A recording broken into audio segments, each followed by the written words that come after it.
காவிரியின் உரிமையை மீட்டெடுக்க வலியுறுத்தி சென்னை சேப்பாக்கத்தில் விவசாய சங்கங்கள் அனைத்து கட்சி பிரதிநிதிகள் பங்கேற்கும் உண்ணாவிரத போராட்டம் நடைபெறுகிறது. அனைத்து விவசாய சங்க ஒருங்கிணைப்பு குழுவின் தலைவர் PR பாண்டியனுடன் செய்தியாளர் பாஸ்கர் நடத்திய நேர்காணலை தற்போது பார்க்கலாம்.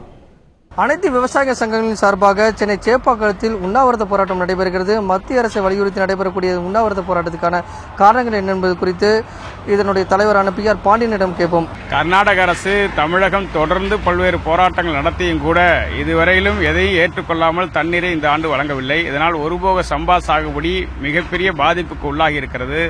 கையை பாதுகாக்க முடியுமா என்கிற அச்சநிலையில் விவசாயிகள் தள்ளப்பட்டிருக்கிறார்கள்.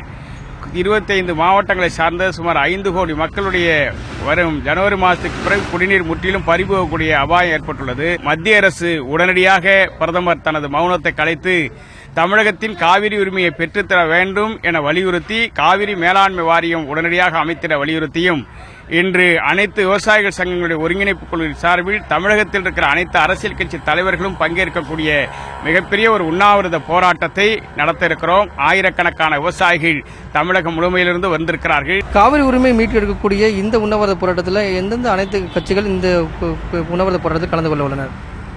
தமிழகத்தை ஆளக்கூடிய அண்ணா திராவிட முன்னேற்ற கழகம், அதேபோல திராவிட முன்னேற்ற கழகம், தேசிய முற்போக்கு திராவிட கழகம், பாரதிய ஜனதா கட்சி, காங்கிரஸ் கட்சி உள்ளிட்ட அனைத்து கட்சிகளையும் நேரில் சந்தித்து வலியுறுத்தியிருக்கிறோம். எல்லோரும் இந்த போராட்டத்தை ஆதரிப்பதாகவும் தமிழ்நாட்டில் இருக்கிற அனைத்து அரசியல் கட்சிகளும் ஓரணியில் இருந்து போராட்டத்தை நடத்த வேண்டிய நெருக்கடி வந்திருக்கிறது என்பதை ஏற்றிருக்கிறார்கள். அநேகமாக அனைத்து தலைவர்களும் பங்கேற்பார்கள்.